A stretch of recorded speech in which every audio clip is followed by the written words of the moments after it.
you will take over. I guess so. I don't know. I noticed that. No, that's how we made it. Oh, I see. Because this got delayed, and the mayor wants to see me earlier. Yeah, so basically we will share. What time are we ending? You can end there. I will leave about 5 minutes to 1 hour at the latest. Latest by 1 minute. You can go ahead.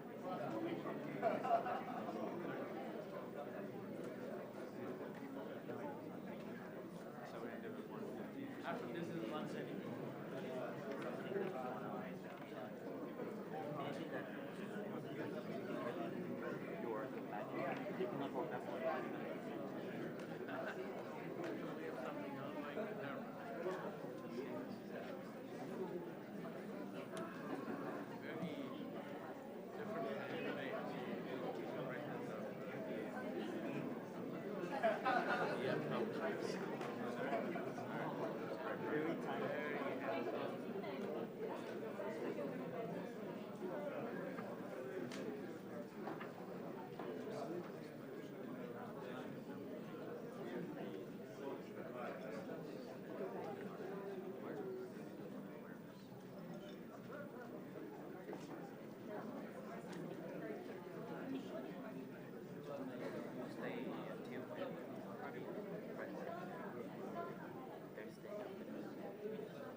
ステージの準備が整いましたので、全体会合にもこの後は。We would now like to start the next session.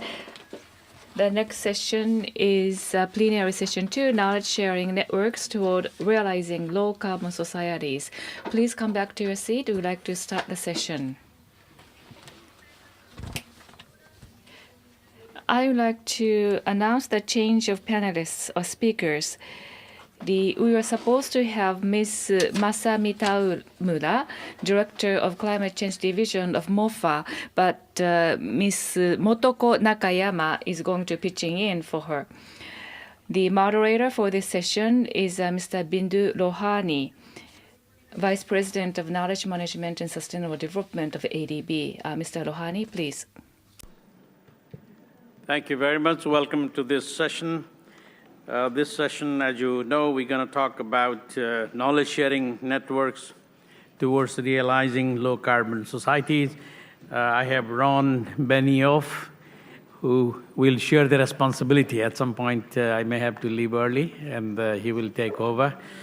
As the agenda said, without delaying, we have myself who is supposed to speak, so I have to put a time constraint to myself. So they tell me, my colleagues tell me I get to talk about 10 minutes. Then my colleagues, other colleagues will talk, 5 of them, 8 minutes. They were very generous to give me 2 more minutes. And then we'll open up for questions. I know the session has started a little late, so it's up to Ron whether he wants to take it further, depending upon your interest. Because the longer we do the session, the hungrier you get, I think, because after this is the lunch. So with your permission, I'd like to go and say a few words from my perspective. Thank you.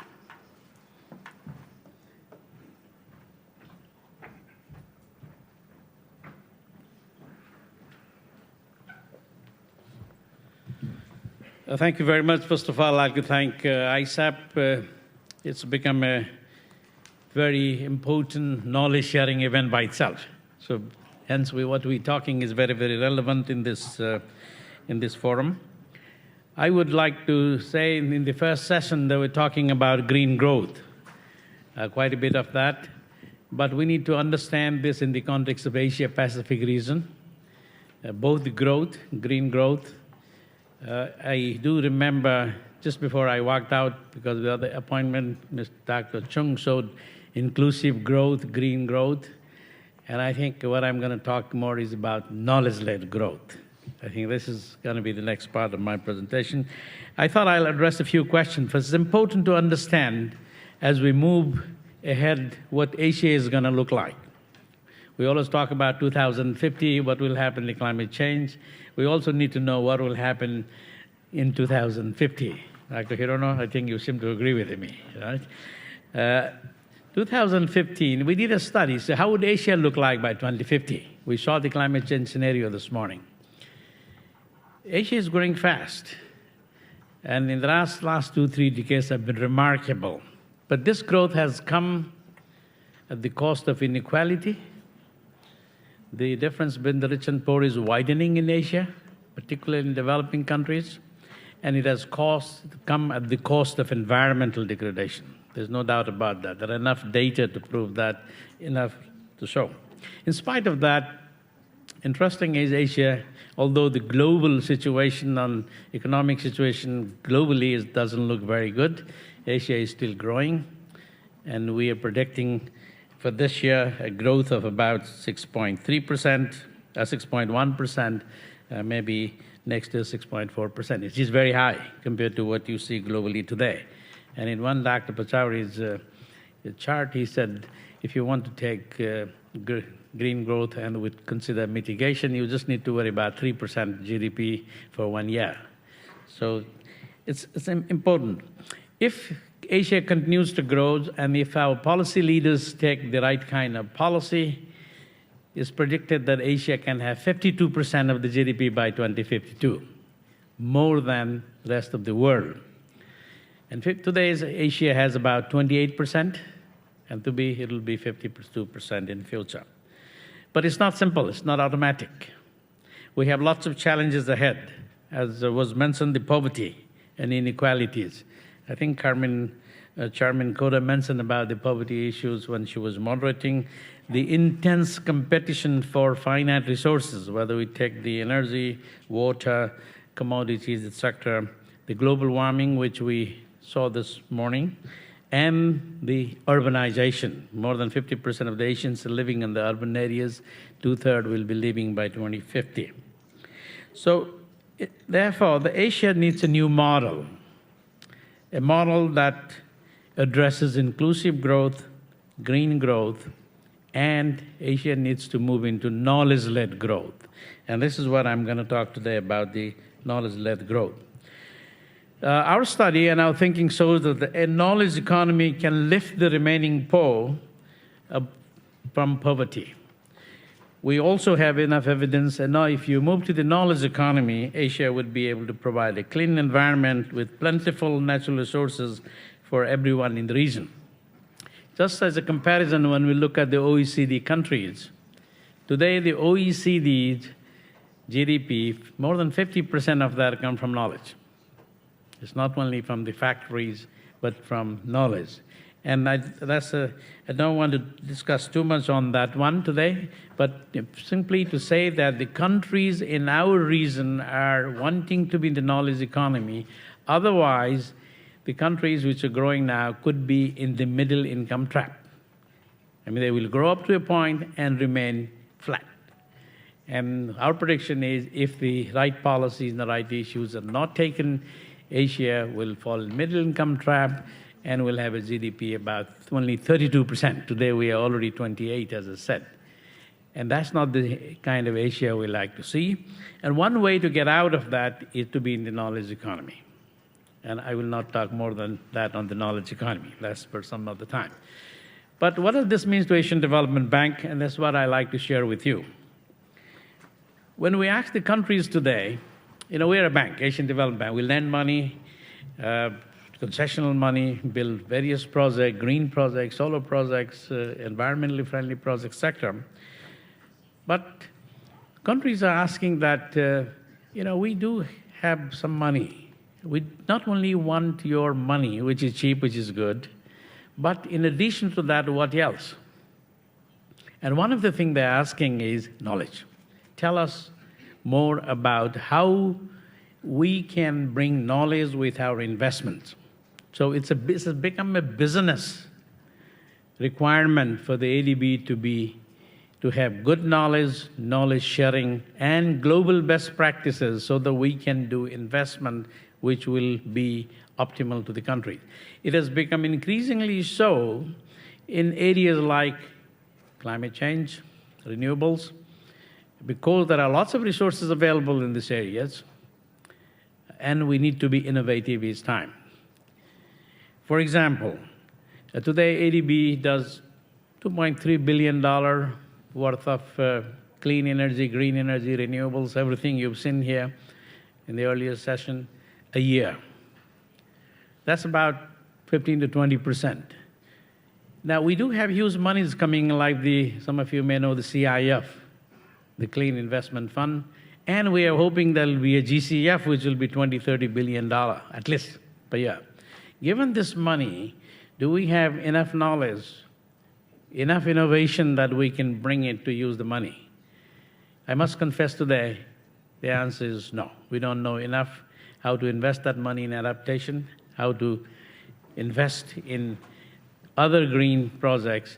I can spend $1 million and $2 million. We're talking about 20 to 30, $100 billion a year globally.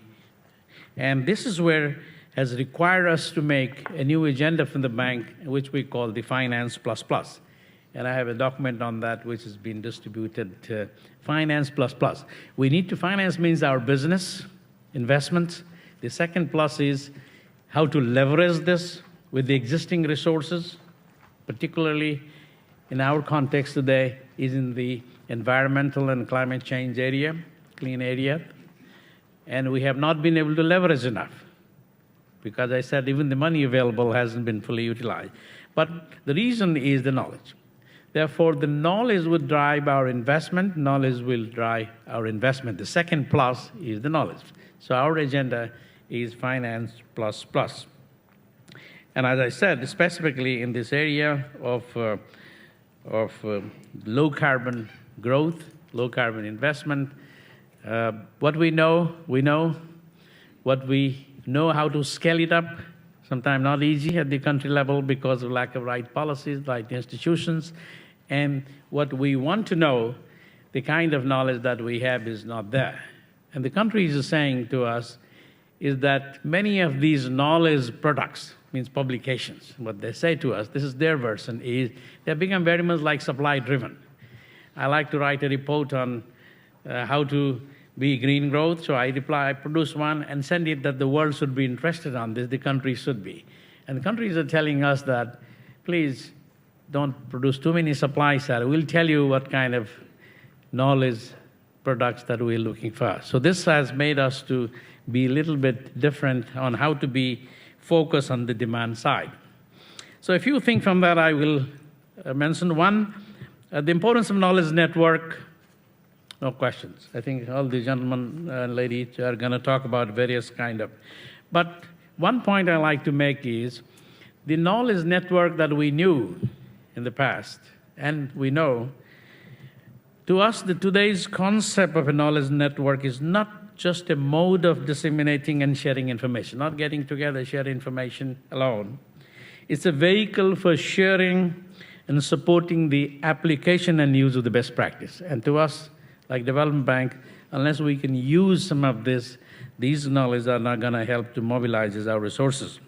And therefore, these knowledge networks, as important as they are, hope they will also get involved in establishing pilot projects, scaling them on the basis of successful results, find out what policy options are required for getting them done at the country level.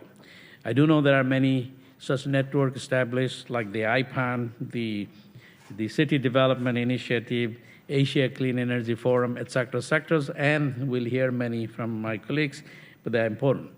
What we are also thinking, and what I think is important today, is think of the IT sector. The IT sector, how did Silicon Valley come in? Not because the government had to say, this is what you will do, not like research institution will do. I think we need to create an opportunity for these like-minded people, like-minded experts to come and blend them with venture capitals, financial institutions, so that they can convert their knowledge into an actionable investment programs and projects. I personally believe that Asia needs to create and sustain its own Silicon Valleys, especially for low carbon technologies. Therefore, what we are doing, today is one, in addition to the network, we believe that and we will be doing is community of practice. We need to have the like-minded experts to be together, and this community of practice could be in different fields, really dealing it down. If you want to do renewable project, let's find out globally those people who will know how to do that, get it moving, and involve private sector as needed, as we heard. Second, partnership with the Center of Excellence. We Asian countries are telling us, you know, ADB, we not only want your knowledge about Asia, we want the global best practices. So I need to know what is best in Latin America, what's best in Africa, and therefore, to do this, we need to work with the Center of Excellence globally in order to capture that knowledge, put it in a form that will be acceptable to my client. Third, the importance of pilot testing. We are testing new types of projects because banks are afraid of trying new things because your investment may fail. But therefore, we need to do the pilot testing, which you can scale up in future. Certainly, more of these required in the context of the GCF, the climate fund that we are supposed to get. Fourth, we are supporting a pilot Asia-Pacific Technology and Financial Center. Those who have technologies, those who need technologies, and somebody has to be an honest broker to say how to match this together and how to make a technology assessment so that the countries become comfortable and the private sector becomes comfortable with their intellectual property rights.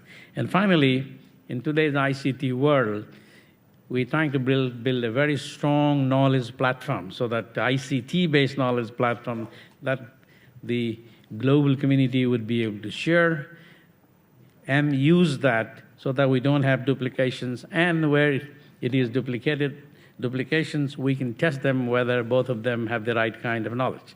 Because sometimes there's so much on there, and based on our analysis, the numbers are sometimes so different. If you just to see how much money is required for mitigation and adaptation, you look at the sites, you will find so many numbers.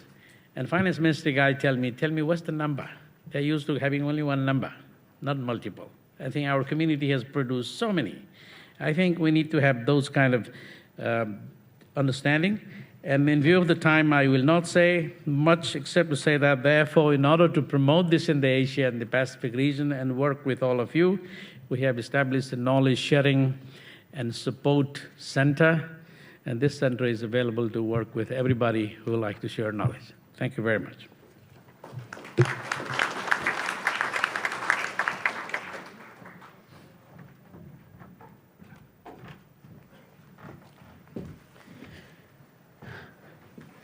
Okay, we will not introduce our colleagues because if you look at the book, the introduction is already there. Very one-page discussions in the ISAP's booklet. Ron, would you like to take over now? Thank you, Bindu. And it's a great pleasure for me to be here with you. I especially want to thank Dr. Nishioka and Tomoki Sakawa for the opportunity to be here and to collaborate closely with you, and also to thank the Japanese government for the opportunity to work together on knowledge sharing on low carbon, low emission development.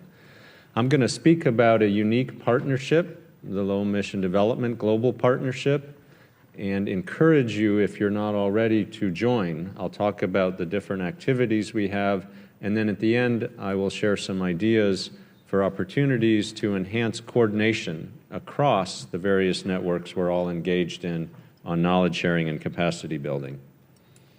So first, when I talk about low emission development strategies, what do I mean? Basically, I'm referring to strategies and programs that countries are implementing to decouple development and economic growth from increased emissions and resource use. So these are strategies to achieve long-term development goals in a manner that will generate jobs, address poverty reduction, while improving competitiveness and investing in innovative technologies, and along with improving resource management and achieving greenhouse gas emission reductions and enhanced resilience to climate change. The Low Emission Development Partnership, Global Partnership, was established a couple years ago. It now has more than 110 organizations, so that's 110 countries, including Japan, and many other countries in Asia, the major donor organizations around the world, and technical institutes, who are all working together with three objectives in mind. One is to strengthen support and commitments that countries are making to climate-resilient, low-emission development. The second is to foster learning on a peer-to-peer basis across policymakers and practitioners, and to build capacity to design and implement low-emission strategies. And the third is to improve coordination so that we're harmonizing our use of resources. We're working together on common tools. We're coordinating support that donors provide to individual countries. We're focused on a common approach towards training and capacity building. And I'll explain here how that's done. Let me just put this all up here. So we have a steering committee. JICA, Japanese International Cooperation Agency, sits on that steering committee along with more than 15 other organizations from around the world to provide guidance for the overall work of this partnership. A secretariat, which I direct, which sits at the National Renewable Energy Lab in the U.S. Some of the secretariat activities are also implemented by the Climate Development and Knowledge Network based in the U.K. And at the heart of our partnership are regional platforms. So this is where countries come together, and these are the leaders in the countries of their low-carbon and low-emission strategy. So the leaders of those strategies and the technical institutes, they come together with the donors and these regional platforms. Each of the regional platforms have 100 to 300 members.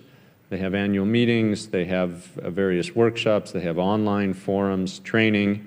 John Wells, who leads the Secretariat for the Asia-led partnership, will describe that platform in more depth after me. But these platforms where the countries come together, they set the priorities for the partnership. They identify the needs for enhanced tools and training. So, for example, needs for enhanced tools on benefits assessment, or training and advice on finance, or on waste issues, or approaches to enhance, develop case studies for how to integrate action at the national and subnational level. At the global level, we respond to those needs through a set of work streams that we've set up across institutes that brings resources across the donors and across countries to assist countries and respond to those needs. And we have four main work streams on planning, analysis, finance at the sector level that I'll elaborate on here. So in the planning area, there's three main activities that we undertake. We have a series of training courses for facilitators, for the leaders of these planning processes in the countries, to help them understand how to bring stakeholders together, how to integrate a low-emission strategy with existing national development goals, how to get your Ministry of Finance and Ministry of Planning to care and come to the table and participate. We have two new working groups that came out of priorities set earlier this year. One is looking at case studies of effective approaches for integrating action at the national and at the local and state level. There's a number of countries that have some really exciting models. Mexico is one, for example, that has a national strategy and associated strategies at the state and city level that it's linking together. There's a lot of innovation in China in this front, a lot of work in Japan at both the local and national level. So this working group is documenting best practices and providing training. There's a new working group also in looking at how to integrate climate resilience or adaptation measures with mitigation measures.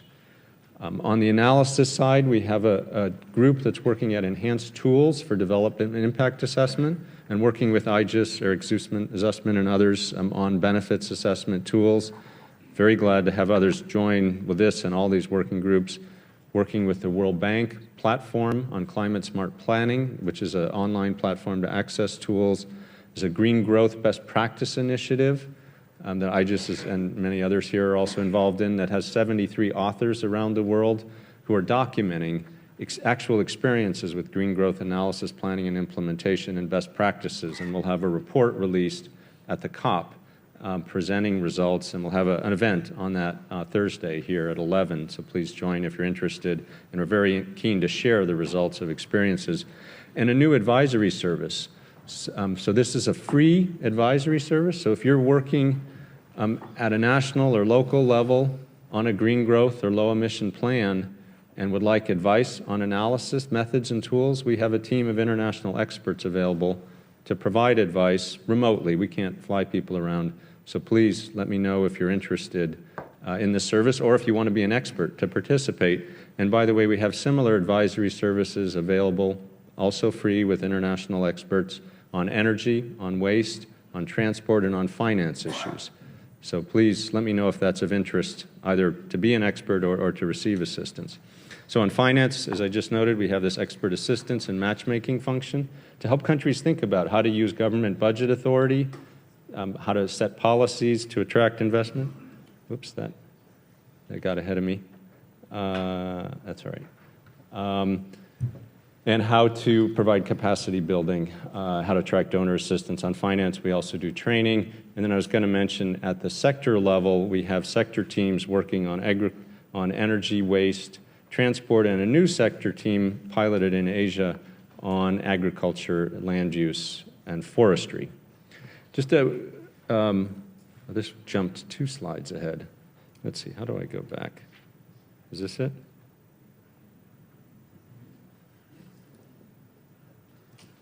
Yeah, okay.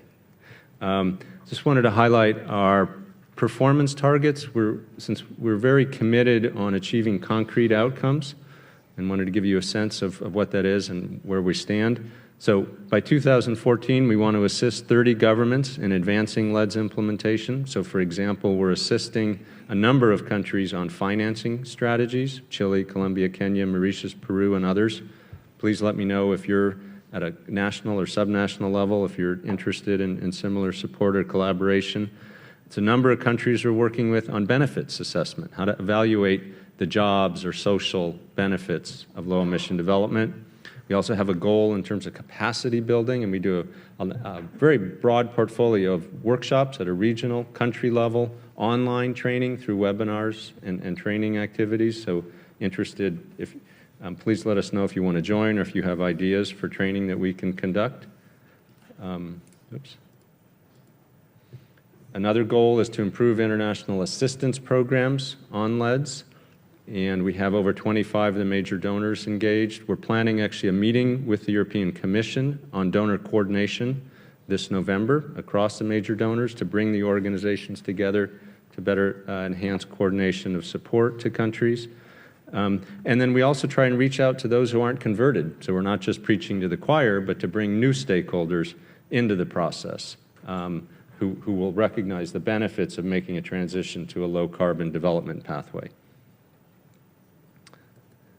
So our priorities for 2013, since we know this is a lot, we went through a process recently and said, all right, out of all these things, what are the most important things we want to achieve this year? And there's really 4. One is helping countries better make the case for low-emission development. This is a common challenge across the countries, both how to analyze and document the economic, social, and environmental benefits of a transition, but also how to communicate those development benefits. So we have a series of tools, training, resources to assist with this. Second is financing LEDs. All right, we've written a good strategy. How do we actually get funding from our government, from the private sector, from donors? And so we have a portfolio of activities. And third, connecting experts or matchmaking is a third priority. How do we make sure that countries know where to turn for advice on building codes or on credit enhancement mechanisms for finance? And so we have an expert. This is where the expert assistance and matchmaking comes in. And then, of course, strengthening our overall operations at the regional level. We're starting a new platform, by the way, in Eastern Europe and for the program overall. Oops. So just want to say a few words. What do I see some opportunities to enhance collaboration across the different networks that are represented here? I think we already work very closely together. I think there's more we can do to coordinate our planning.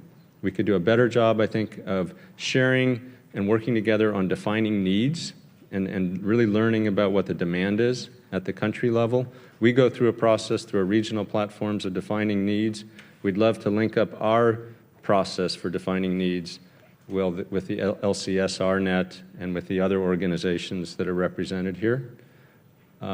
Secondly, I think we can further refine our knowledge and our efforts to link our delivery platforms and our understanding. So for example, the LEDs Global Partnership, we see our role as really focused on policymakers and practitioners. We're providing the training, the peer learning, the collaboration to the government officials and implementers in the country. And we'd love to have others who are in that area who are providing technical assistance join. But the LCSRnet, for example, is focused more on the research community. And so perhaps we can help identify from the practitioner perspective what research needs are, how those could feed into LCSRnet, provide an opportunity for LCSRnet to share research results. And perhaps we can work on tighten those linkages and do the same on training issues and with the ADB programs and others. So I think there's some work we can do in terms of better defining our niche and then our linkage between the different audiences. Third, I think joint outreach, as we're doing here, but continuing to work together on events where we share information on each other's programs, we link our websites, we coordinate our newsletter information so that we ensure that our members are aware of what your members are doing in the interests and vice versa, and then of course actively engaging in each other's networks. There's a sign-up sheet near the front table if you'd like to join the LEDS Global Partnership. I also have some with me here, so please go ahead and fill it out. Make sure you add your name and your email, or it's ledsgp.org, and which I thought was on the next slide, but this is actually John's slide. So it's ledsgp.org, and I'll stop here, but very glad to talk with you afterwards or answer questions. Thank you. Thank you very much, Ron. Thank you. Without any further delay, let me invite John Bruce Wells.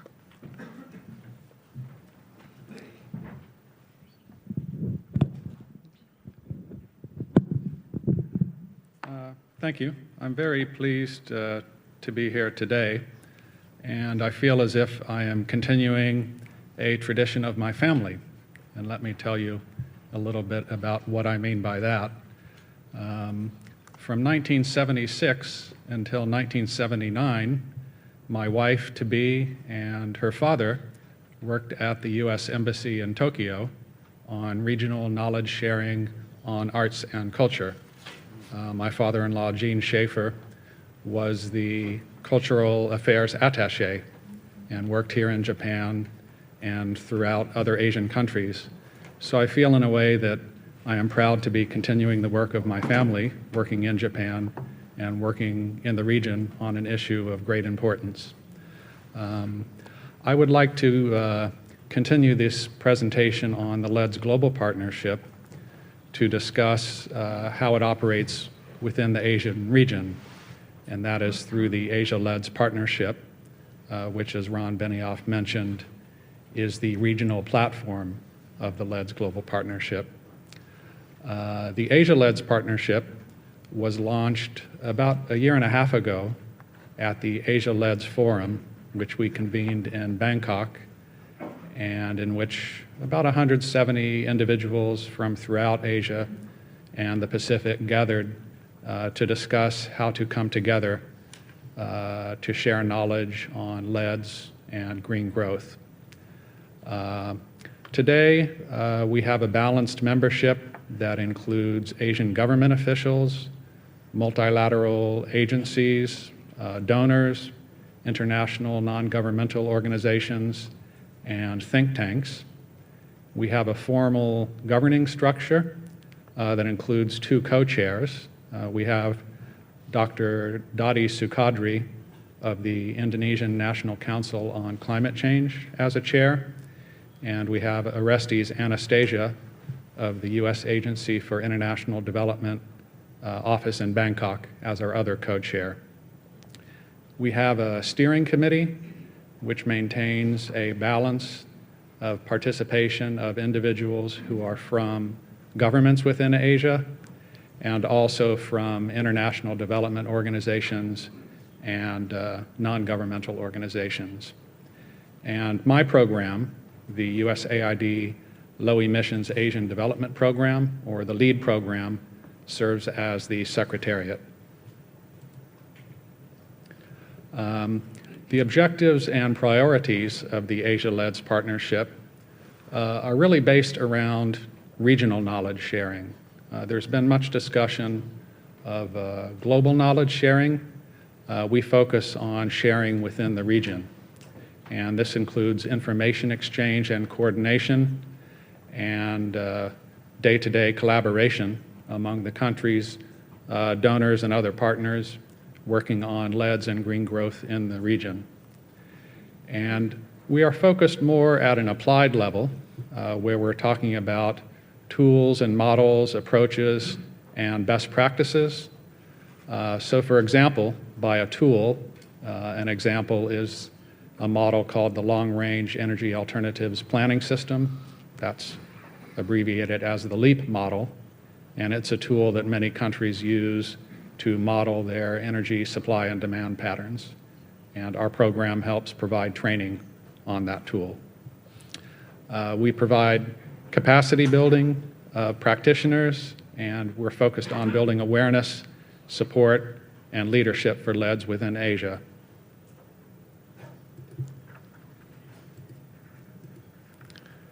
Let me give you more examples, because I think the concrete examples can give a better sense of work we're doing in areas that our members have determined are priorities. One is finance.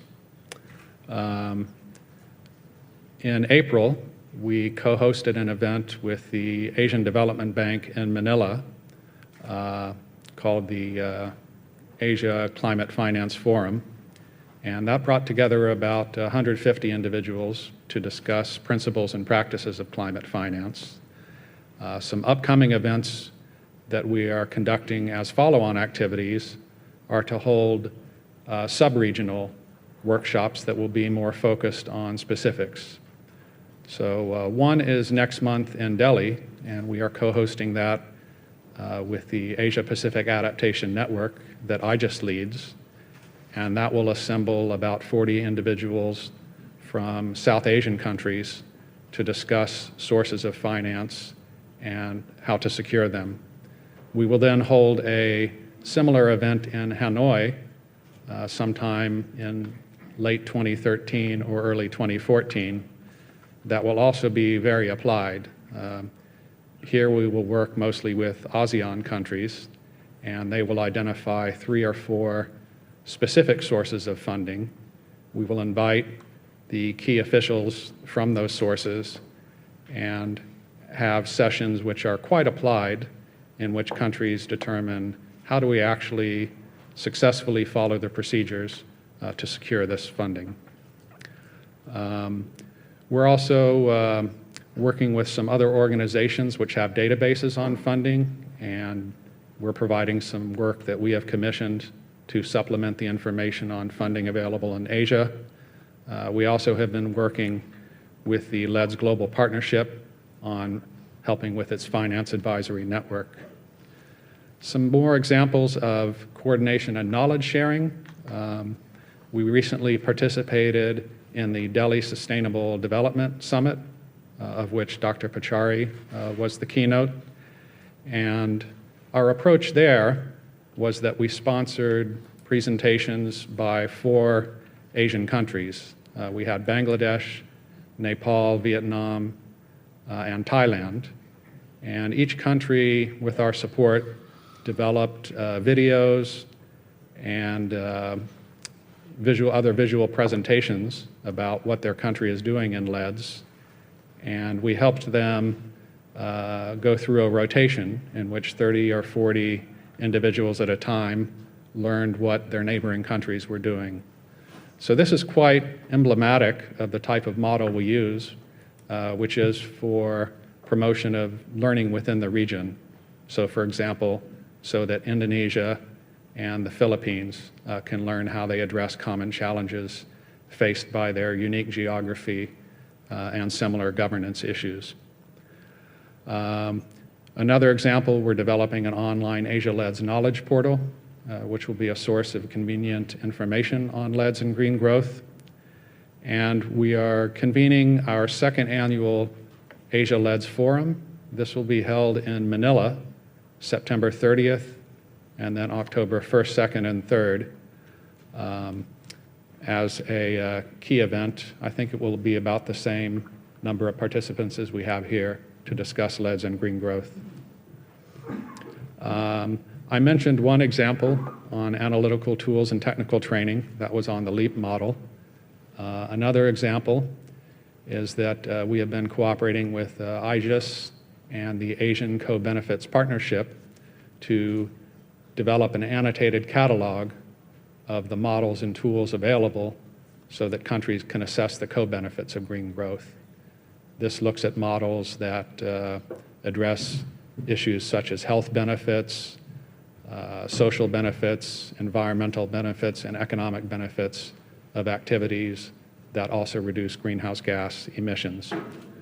Finally, we are establishing a training center on leads and green growth. This will be housed at the Asian Institute of Technology, which is a regional university with its main campus in Bangkok and a satellite campus in Hanoi. This is in collaboration as well with TGO, and I think TGO may talk about this as well in a few minutes. We have a number of hopes. We've indicated our objectives, outcomes, and impacts, and this would be a lot to read. I don't think I have time, or that big sign will come up and tell me I need to wrap up. So I won't go through all this, but I'm really hoping that our key impact is that we really can bring practitioners within the Asia region together to share their lessons. I think this may be the unique value of the Asia-LEDS partnership, and that is there are a number of programs that promote donors and development organizations talking with Asian countries. Our model is more to supplement that and have the Asian countries talk among each other to share lessons and to share their challenges and talk about approaches they have tried to overcome those challenges. And this really is our vision. We want to see Asia as a region of robust economic progress and low greenhouse gas emissions, with countries adopting and implementing LEDs and green growth practices.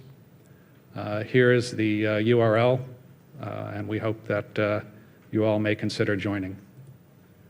Our contact information is here, Ron and myself, so feel free to contact us. I'm sure this will be available within the proceedings of the event. Thank you. Thank you, John, for a very informative presentation. With this, we move to the third presentation by David Warrilow.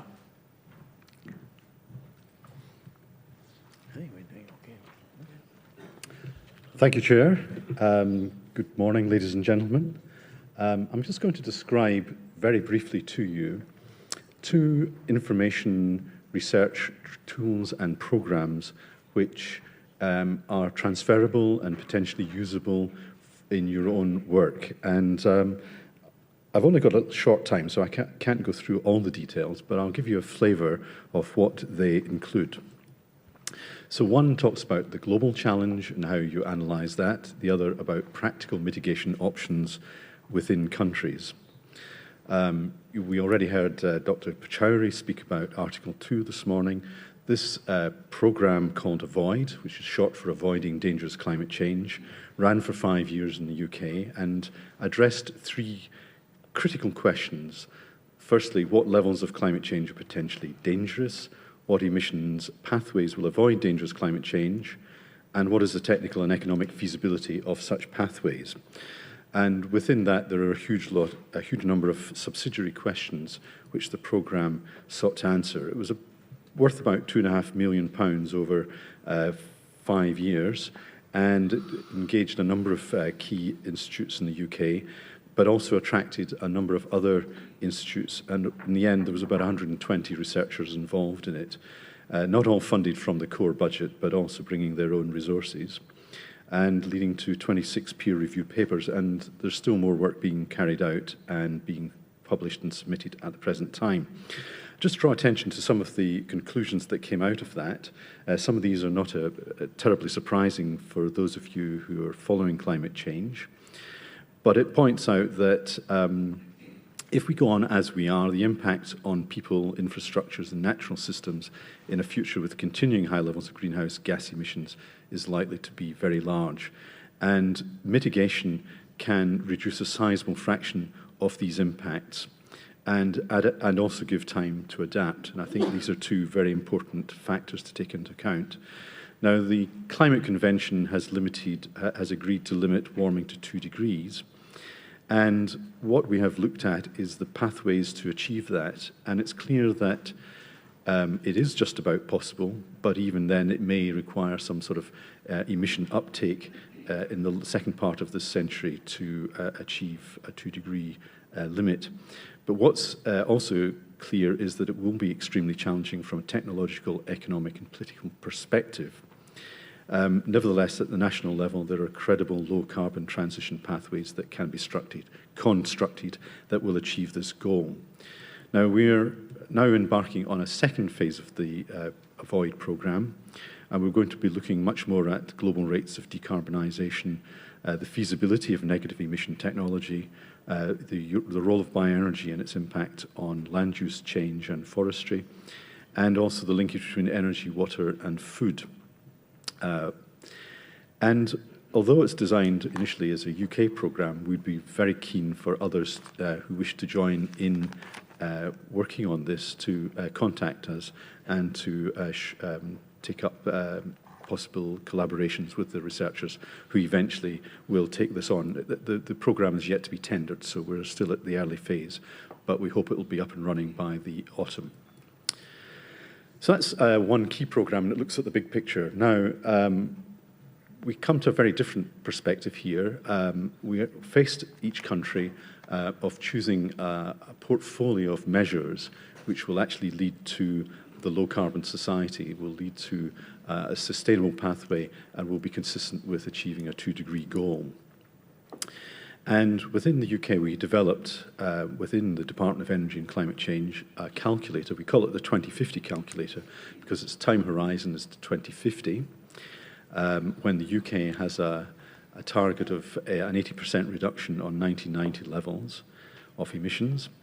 And this calculator is a spreadsheet-based model which allows the user, and it's very much a user-focused model, to explore different pathways, to explore different options for reducing emissions, to work out what the impact would be of having, say, lots of nuclear and no wind, or looking at the role of carbon capture and storage, perhaps, and so on and so forth, and looking at different options and what the implications of these options practically are, as well as economically.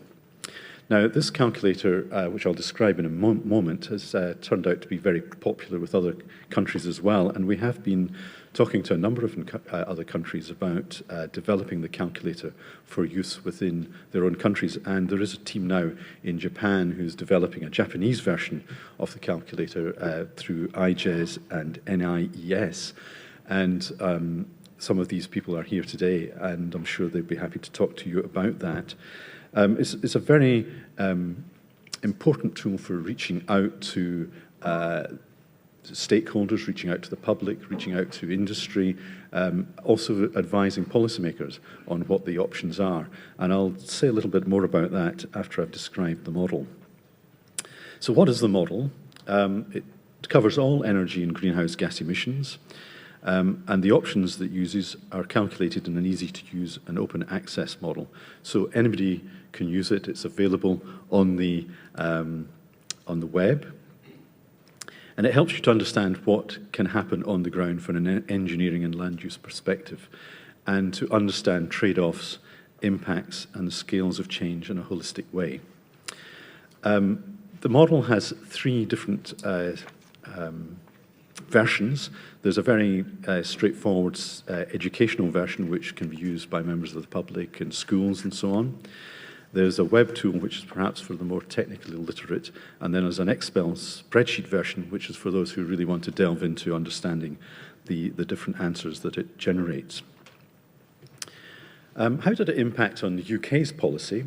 Well, it helped us to understand the technical potential for different sectors, for example, comparing different renewable technologies, wave versus wind, for example, photovoltaics versus concentrated solar, transport electrification versus home insulation. What are the different, these different policies, what can they actually bring to meeting our 2050 goal? It helps you see what are the things that you've got the biggest potential for compared to those that actually don't really, I don't know if you know this, but a minnow is a very small fish, so it's the big fish and the small fish here. It helps you to see the interactions and how these might affect electricity demand, for example, and what you'd have to do if you say, let's not have any nuclear or let's rule out something else.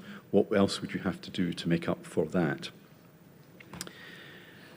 And the scale of the demand reduction through industry green growth, what does that mean in this context?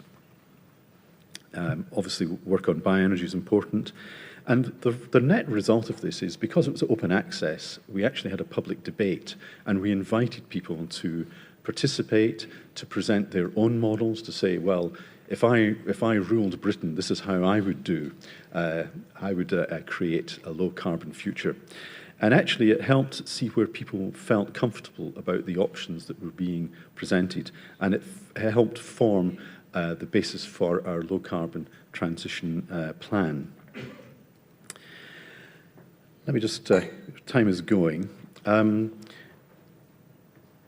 So for anyone who wants to use this, and as I say, Japan is now working on this calculator. Other countries such as China and Thailand and Korea have also been developing versions of it, along with a number of other countries throughout the world.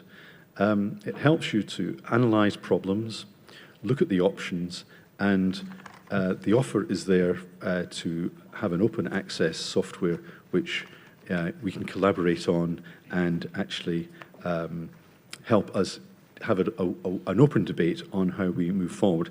There's also available to some countries through funding from the International Climate Fund.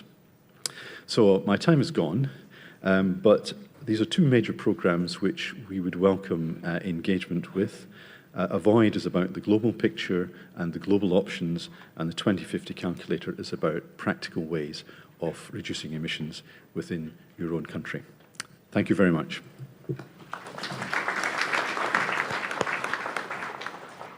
Thank you. Sure. Okay, he's got to do that. Okay. We don't.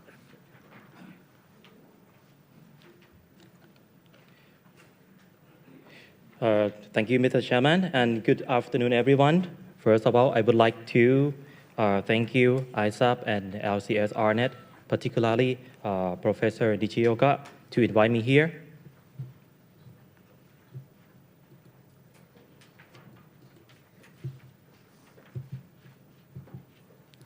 Talking about the CITC, or the Climate Change International Technical and Training Center, I would like to spend a minute talking about the TGO, because the TGO, or Thailand Greenhouse Gas Management Organization, is initiate and manage the CITC.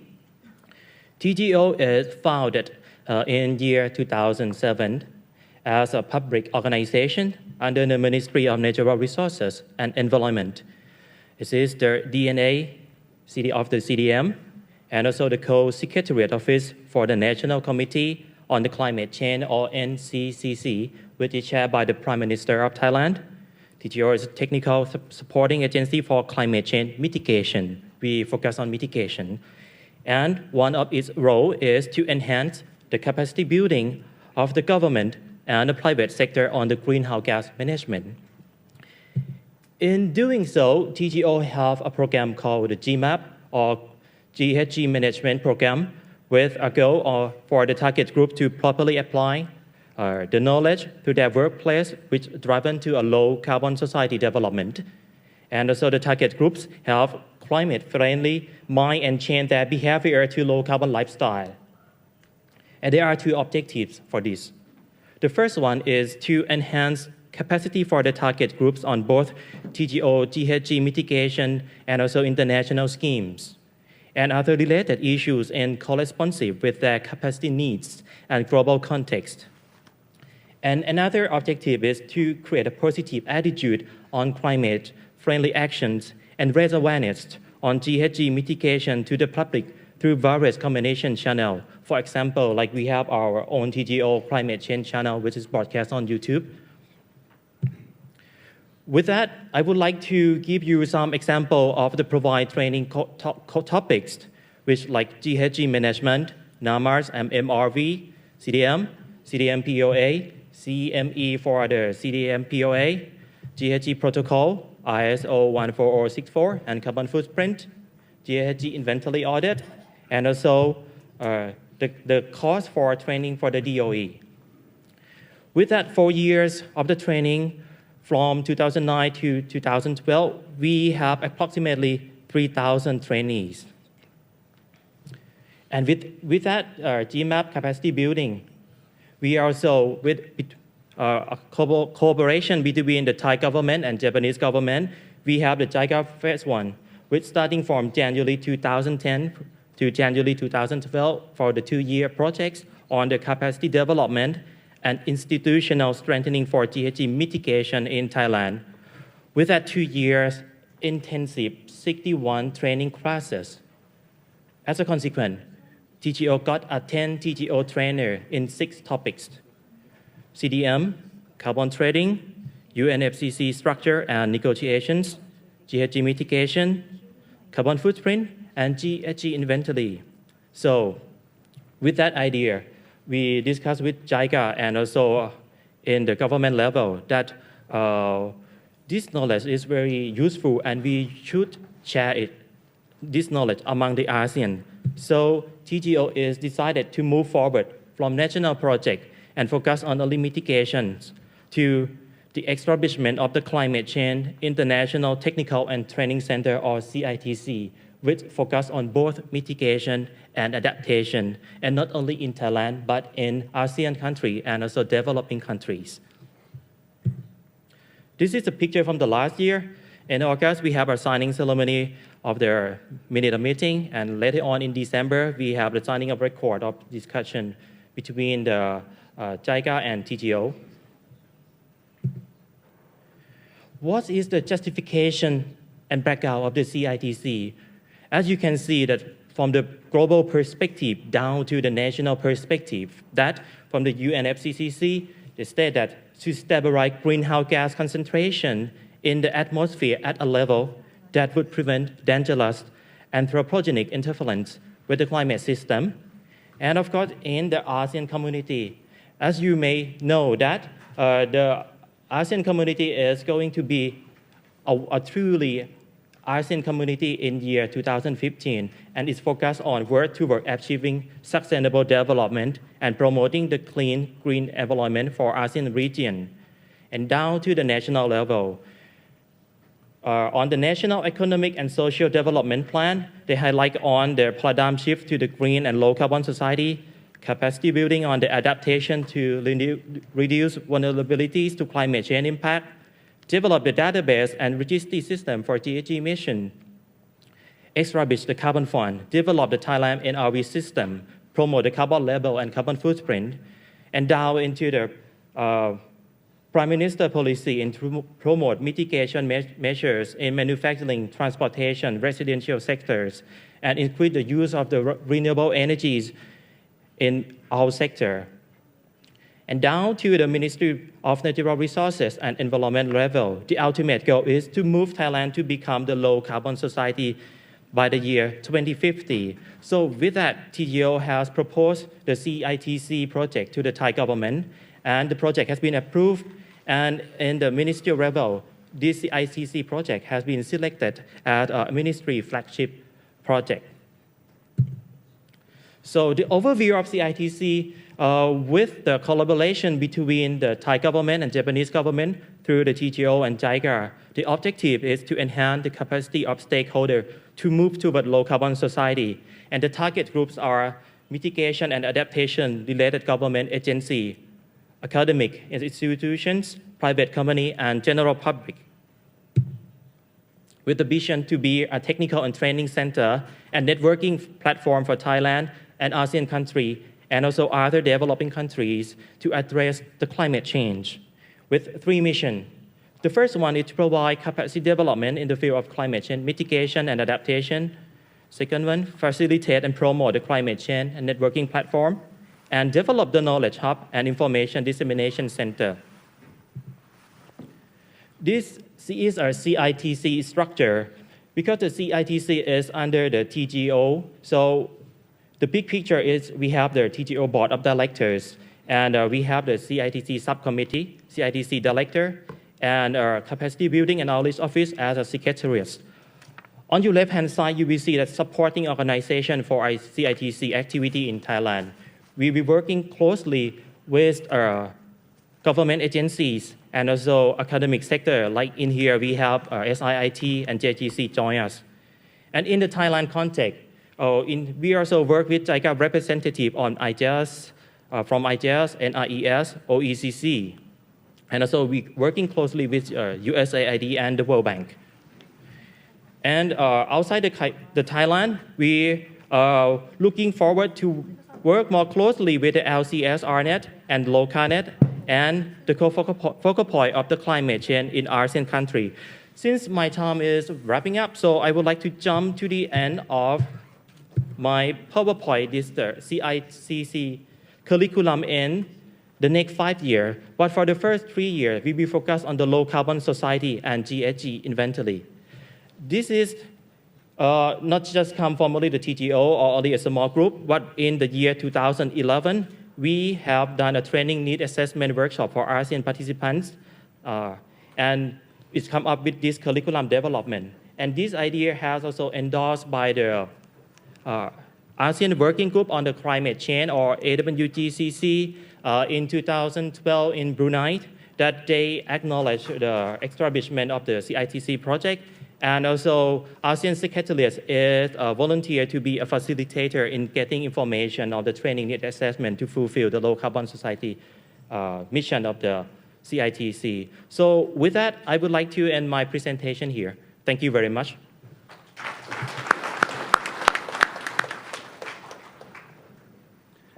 Thank you, Dr. Kanurak. It's an excellent overview, and I think it's a phenomenal center that's available for training, and commend you for your leadership. We'll now turn to Ms. Nakayama, who will present on programs on the East Asia partnership. Thank you.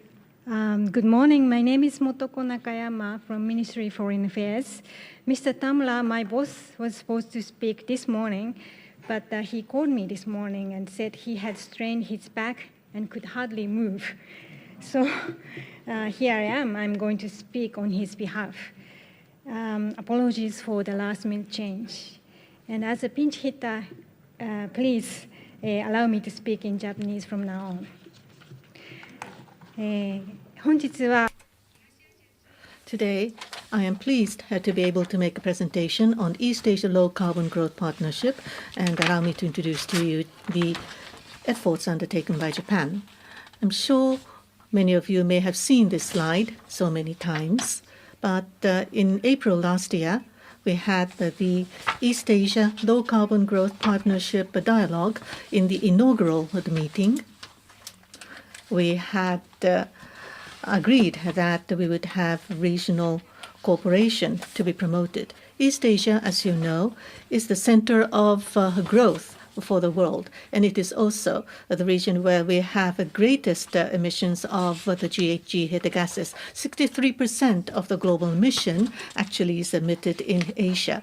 So the low carbon growth partnership to be promoted here will not only be good for the region, but also for the whole world. And that is the aim for launching this partnership, to share knowledge as well as experience, as well as to have technology transferred to be promoted, and to have the input from the researchers and experts, and also have capacity building segment.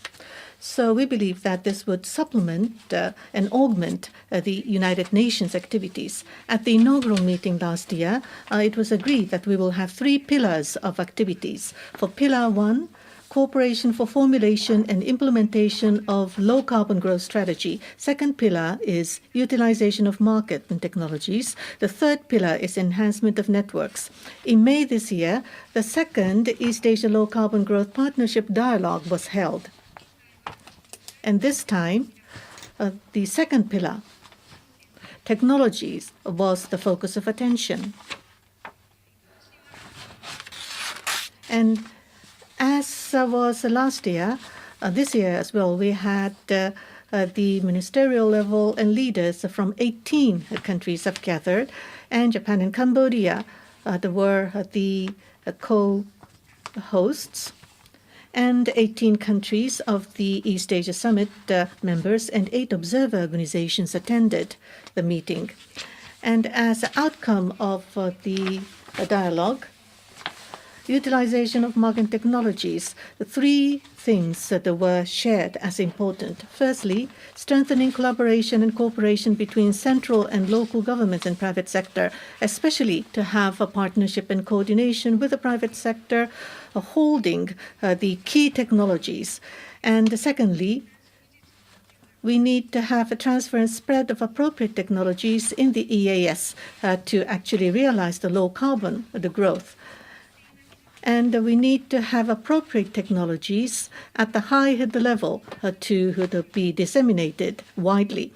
And thirdly, to mobilize various policy tools, including the market mechanism, that this is something indispensable. I believe the participants shared the perception, the knowledge and experience that as accumulated through the dialogue. There should be important element for the international endeavors, and we need to create a network to input all the knowledge, to create the East Asian knowledge platform for low carbon growth. And this was something welcomed by the participants, that the private sector and public sector should work in a conjunction and to try to improve on the business climate, and this is important, was something stressed at the meeting. Next year, in the EAS region, with the private sector taking the initiative, Japan has proposed that we should have a high-level forum which was supported by the participants. As to the venue and form as well as the timing have not been decided yet. For East Asia, in order to realize low-carbon growth, the slide describes very briefly what Japan is contributing. In the 3 years up until the end of 2012, for public and private sector taken together, we have had $17.6 billion to be achieved, to be committed, of which $10.3 billion was provided for East Asia, not just ODA loans and grants, but through the other official flows, the funding and financing. And these are examples of the strength of technology in Japan. And climate change have no border. So with the excellent technology available, if it is not being widely disseminated, the impact may be limited. Private sector holds the technology. In order to mobilize private sector, we need to have incentives as a tool for low carbon technologies to be widely disseminated. At the UNFCCC negotiation, there is a discussion on the tools to be employed in order to encourage the private sector. As supplementing the system, we are promoting the Joint Crediting Mechanism, or JCM, to have low carbon technology in Japan to be taken advantage of to try to contribute to the GHG emission reduction on a worldwide basis to create win-win situation. And that is the aim and goal of the JCM. Mongolia, Bangladesh, Ethiopia, Kenya, Vietnam, and Maldives, we have already signed the bilateral agreement. And on the technological element, to try to promote the mechanism, we are trying to work out the details. And with Indonesia and Cambodia, we also have discussion for a possible agreement. And by sharing all of the experience and knowledge, we hope to actively contribute to the negotiation under the UNFCCC. This last page describes the platform, or the East Asia Knowledge Platform for Low Carbon Growth, information and experience to be shared amongst the different actors, and if possible, capacity building and matchmaking should be provided. So this is to be multi-layered and a flexible network. At the inaugural meeting last year for the East Asia Low Carbon Growth Partnership, this was decided to be the third pillar. And the JICA, NIES, as well as the IGES are focusing on the LOCARNet. And through such a process, we have held the many meetings, and through the email as well as internet, we are transmitting the different information and messages. And we would like to invite from each of the 18 countries the next year to have information exchange. And we would also like to have capacity building efforts. About 100 institutions, including NGOs and government institutions, research institutions, the private sector, companies are included. All in all, 100 different organizations are participating. If you're interested, please contact the mail address at the top. We are waiting for your participation. And cooperation under East Asia Low Carbon Growth Partnership, and through steadfast efforts, we very much hope that we will be able to achieve low carbon growth for the region. Thank you. Thank you very much, Mrs. Nakayama, and this exciting partnership that we all look forward to participating in more actively.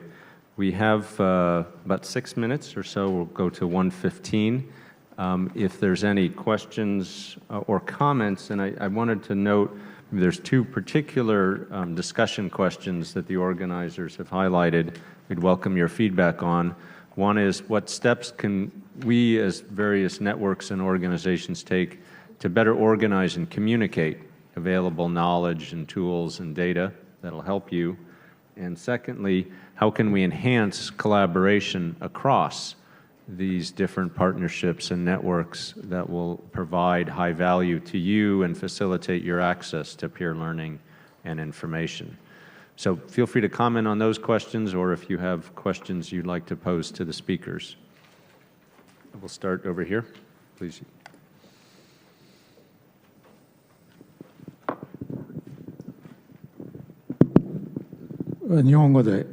I would like to ask in Japanese, if I may. I'd like to ask in Japanese. Carbon society. Do you know? Low carbon society is a high carbon absorption society. I think that's how we should look at it. We have received many presentations today. And I believe this concept is probably implicit in your presentations. Now, turning to China, there is rapid increase in the number of automobiles sold. I understand that the number of new cars sold every year in China has reached 2 million units per annum now. And also, BRICS are also enjoying very rapid growth. And Dr. Pachauri mentioned in his comments that urbanization is also rapidly progressing in these areas. So carbon absorption is actually declining in these countries. However, carbon emission continues to grow. Now, in the meantime, the only pathway for the mankind, I believe, is to increase the carbon absorption as much as possible. So what are your thoughts about carbon absorption? Any thoughts as to how we can accelerate carbon absorption going forward? That's my question. Thank you for that question about carbon absorption and uptake. Maybe I'll take a couple questions or comments and then ask the panel to react. Any other questions or comments? Everybody's ready for lunch, I suppose. Yes, here.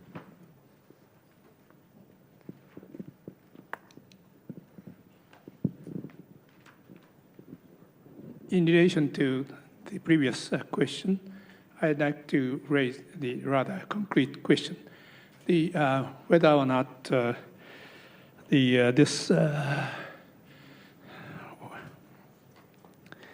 this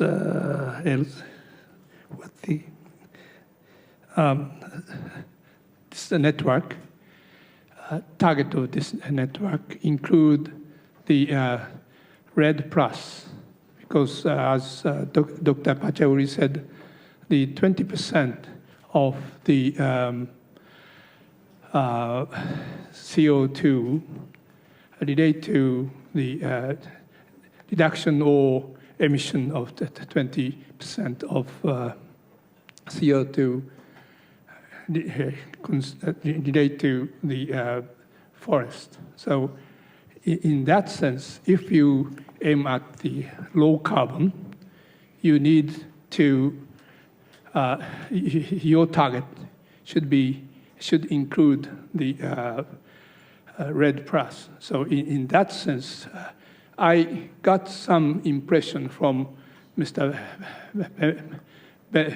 Benioff's the presentation that the forest and agriculture and food may be included, but it was not very much clear. And also, the Ms. Nakayama's presentation, I don't know if the Japanese government, the intention, the red plus is included in the Japanese plan. So I'd like to make it clear whether this network, the part of the target, include the red plus. That is my question in relation to the previous question. Thank you. Thank you for that question. It's an excellent point you're making about the critical importance that we look at opportunities in the forestry and land use sector. Maybe we'll stop with these two questions. I'll just quickly comment from the LEDS Global Partnership.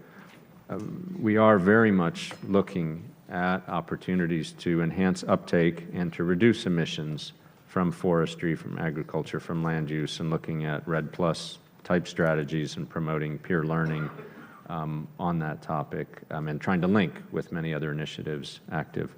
The other panelists want to comment on these issues?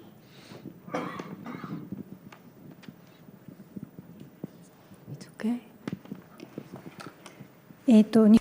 Yes, thank you. As far as Japan's East Asian Carbon Partnership is concerned, we also consider the REDS Plus is very important.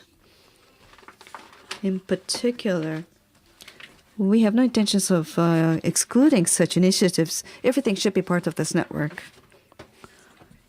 So anything that relates to low carbon growth should be subject of such initiatives. So that possibility is there. Any other reactions or final comments from the panel? David? Well, I think in terms of high carbon absorption society, I mean, the key thing is to reduce the amount of carbon produced in the first place. So I think definitely you have to start with low emission society. But recognizing where we are at the present time, there is another option, and that is to develop the carbon capture and storage. So that's to take carbon out of the flue gases of power stations and so on and actually bury them. Now, not every country has necessarily the geology that you can use very easily for that, but it's certainly an option which is being explored strongly in Europe, including the UK. The role of forests, of course, is extremely important, but it's much more a global scale issue, I think, than local.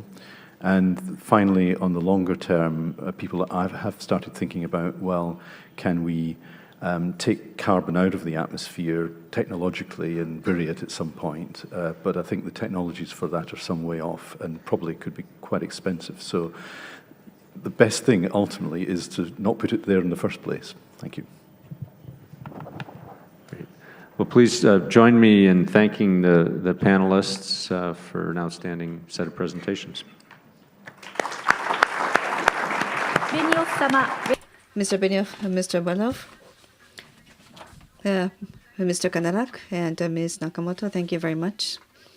Up until 2:45, we will take a break. From 1:15, we'll have a lunch session in room 502. Lunch session will take place in 502 from 1:15. For those of you who wish to attend, please bring your receipt and then go on to the venue for the lunch session. From 2:45, inclusive of this room, we will break out into 3 different parallel sessions. So after the break, please join us to the venues of the panel sessions to which you have registered by 2:45. Now, if you want to attend sessions outside the session that you registered, it is possible. So please check the venue of each parallel session. It is also indicated in your program.